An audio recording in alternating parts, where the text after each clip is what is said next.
Hi, everyone. Meeting number 19. Thank you to those of you who signed on live, and thank you to those of you who tune into the YouTube channel. And thank you to those of you who send messages on Jupiter or text messages. I love hearing from you. So we're going to start with a review of what this first week has been like. The last meeting, I kind of summarized what the last week before break was like, and now I want to summarize the first week after break, even though it hasn't really been a full week yet. So when we started the year 2022 in January, after the break, we had 33 known cases of individuals who are still quarantining from testing positive over the break. And this number includes both teachers and students. And so these are individuals who were not in the building, but got sick, whether it be from who knows where or from seeing family or being close contacts. And because that quarantine period was 10 days, it bled into the new year. Since we have opened, we have had an additional 10 cases from people who were in the building. This number includes the teachers and the students. And so how does this close contact thing work? Well, as soon as somebody tests positive, we immediately start tracking down who they were in contact with, whether it be someone who was in their class or somebody they ate lunch with, anything like that, somebody they're in a club with even. And so the students who are deemed close contacts receive 2 tests within 24 hours of the exposure. The challenge has been if a student was exposed, let's say on Monday and then absent on Tuesday, we might not be able to get them the test until Wednesday. So what happens is once you get the test, the student takes that number 1 test that night, and then they take the second test the 5th day after exposure. If either test is positive, they quarantine for 10 days. However, they can return on day 8 if that second test is negative, or they return after 10 days if that second test is positive. So you are allowed to return after 10 days, even if you're still testing positive. The data has shown that individuals can continue to test positive for up to 90 days after they have COVID. And so it is possible that you will take that test, let's say 15 days after you took the first one and still test positive. And so for that reason, you just quarantine the 10 days and then you're able to come back. Now, we've been actually tracking all of this on a spreadsheet. I put a snapshot of the spreadsheet to the side. No other school is doing this. UAG always goes above and beyond. And so we've been calling, texting, emailing every single student who's a close contact to make sure that we have record of that test result. And we ask for the pictures so we can see and to make sure that everyone's reading it correctly. We've had some folks who thought they were negative because the second line was very faint. And they were actually positive because they say even a faint line is a positive.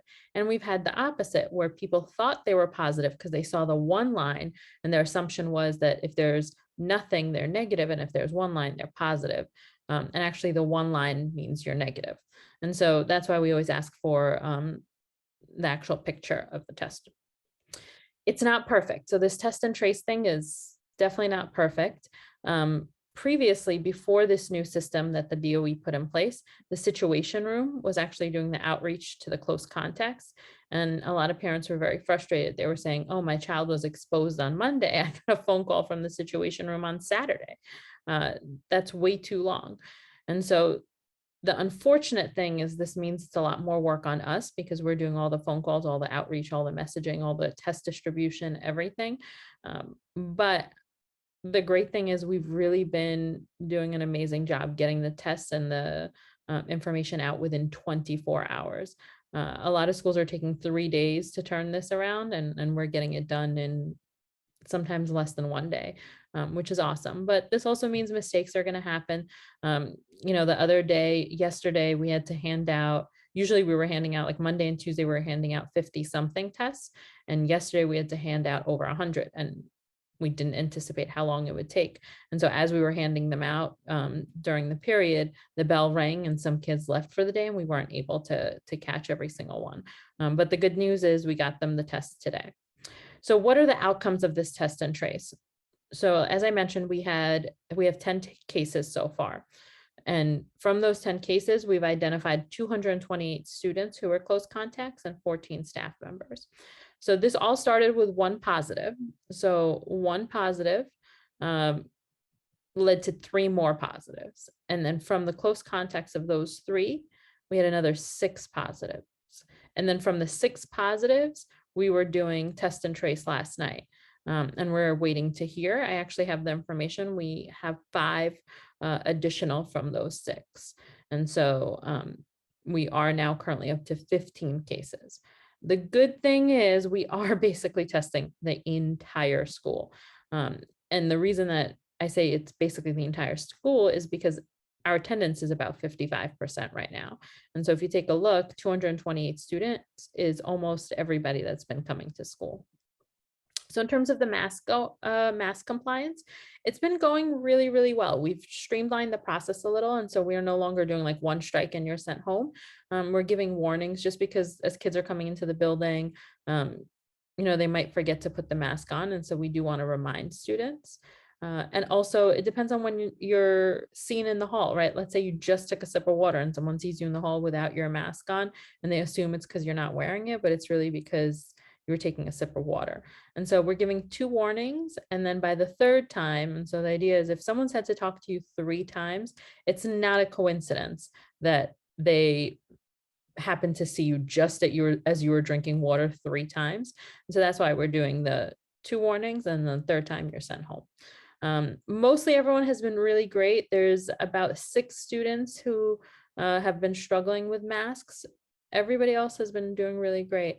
One of our issues on the first day was the gaiters and the ski masks. A lot of students were wearing those. And so we did have to have a lot of conversations, but they've been great ever since. And, one of the ways that we're messaging this is explaining to kids, like, look how one positive test in 2 days resulted to 10 cases. And now in 3 days, it's resulted to 15 cases. And that's why it's so important to wear a mask to make sure to protect yourself and protect others. What has our attendance been? So our attendance Monday, Tuesday, and Wednesday has been about 55%. On Wednesday, it was actually 56, a little bit higher. And our lowest attendance has been in the 10th and the 12th grade, mainly because those were the grades that were affected by the positives. In terms of staff attendance, so on Monday, we had 15 staff members out, Tuesday, we had 14, and Wednesday, we had 15. And then you can see the breakdown by teachers. So we had 9 teachers on Monday and Tuesday and 11 teachers on Wednesday. Now, this does not mean every teacher who is out is COVID related. Some of them are on parental leave. We have some teachers that were just sick and it wasn't COVID related. And so it's really important to just know it doesn't mean that every teacher or every staff member who's out has COVID. So how are we covering the classes? Because that's a huge chunk of people out, right? On Wednesday, 30% out.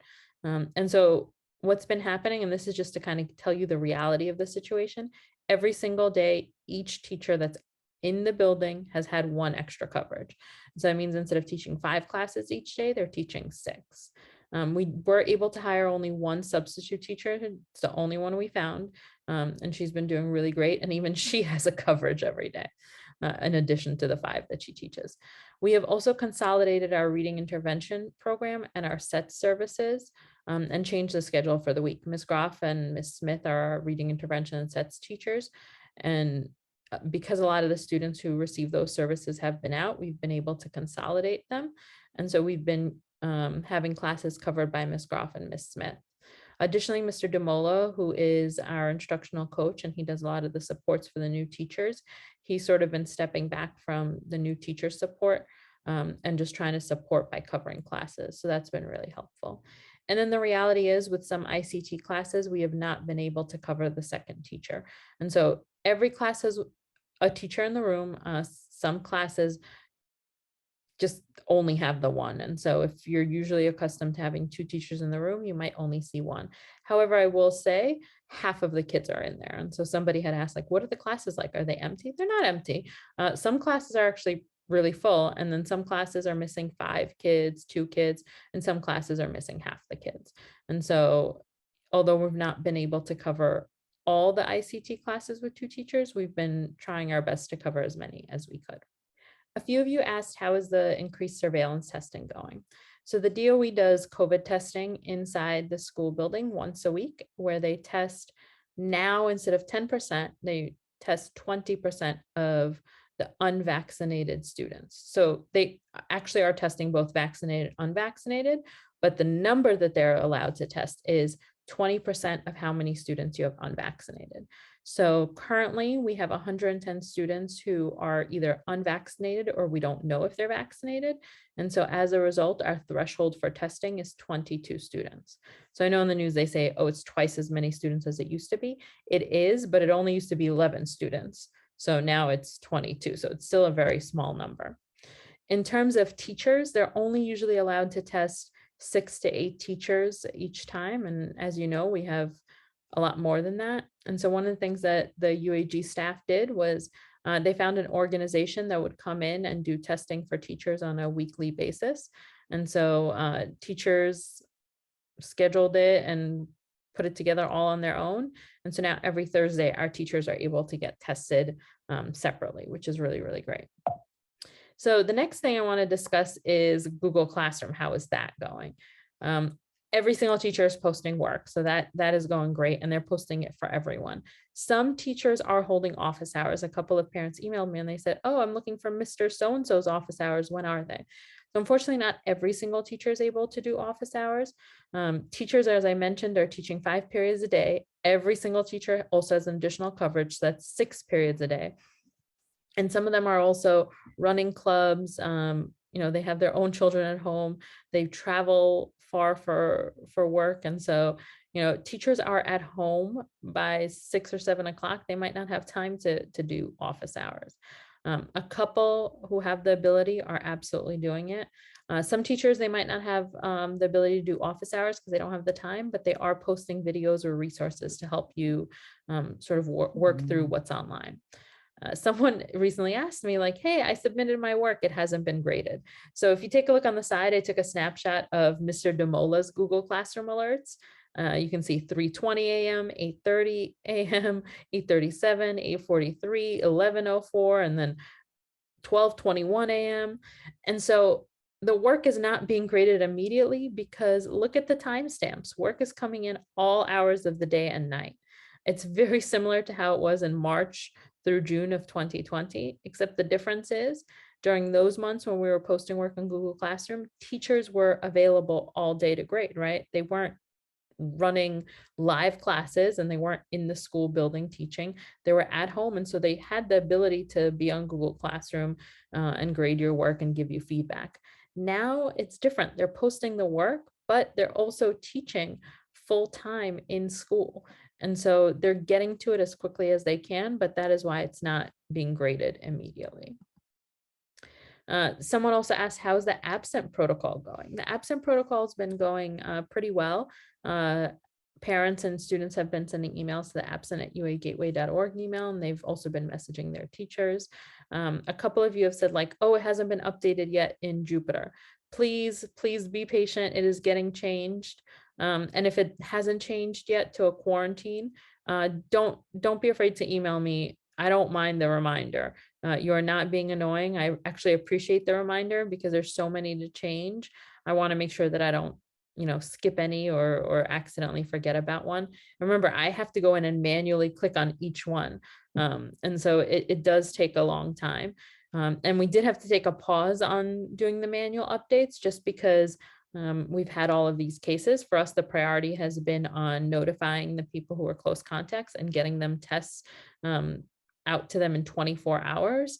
And so that's taken a priority to updating the attendance, right? But don't worry, I promise it will get updated. A few of you asked, why can't an absence be excused if you're afraid of catching COVID or if you have immunocompromised individuals in your family? And so as of right now, or if you've been a close contact, let's say, as of right now, it's not part of the attendance policy, but I will say several principals put together a petition that we signed to the DOE saying like, can we amend the attendance policy during this time? And of course, I will keep you posted on the outcome of that. In terms of should you stay home, this is a question I get every morning via text or email.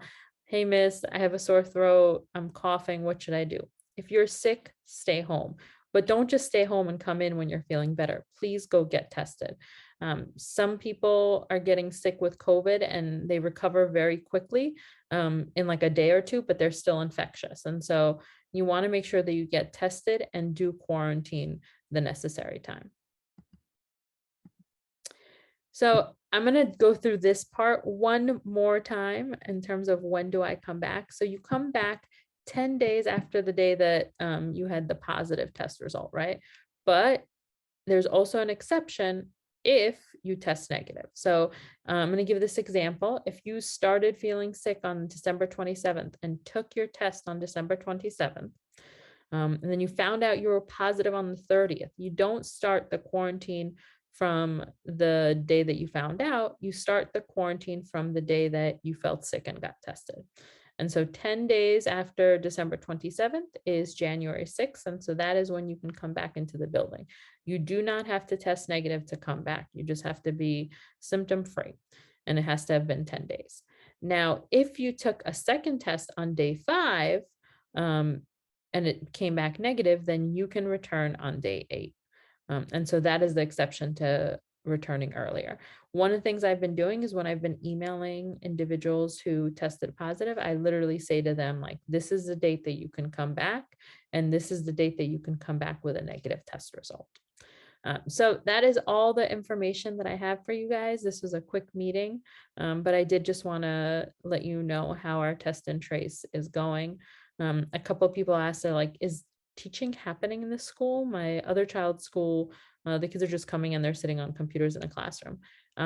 Teaching is 100% happening at Gateway. Our teachers are planning lessons and doing fun things. And so it's not 100% like it was before, obviously, because some teachers are out, but the teachers who are doing, but the teachers who are there are doing whatever they need to do to make it exciting. Some people asked me if teaching is actually happening at school. It 100% is. I know some of you might have siblings who go to school somewhere else, and they've told you, like, oh, we just sit on Google Classroom all day and just do the work. That is not the case at UAG. Many of our teachers are still running classes and teaching. Even in classes where teachers are absent, they have their co-teacher running the class for them. And so teaching is 100% still happening at Gateway. And so if you were thinking, like, what's the point of going to school? I can just do it at home. There is a point, because we are teaching and there's interactive lessons. Like, it is not, Zoom in a room. And so that's something important to know.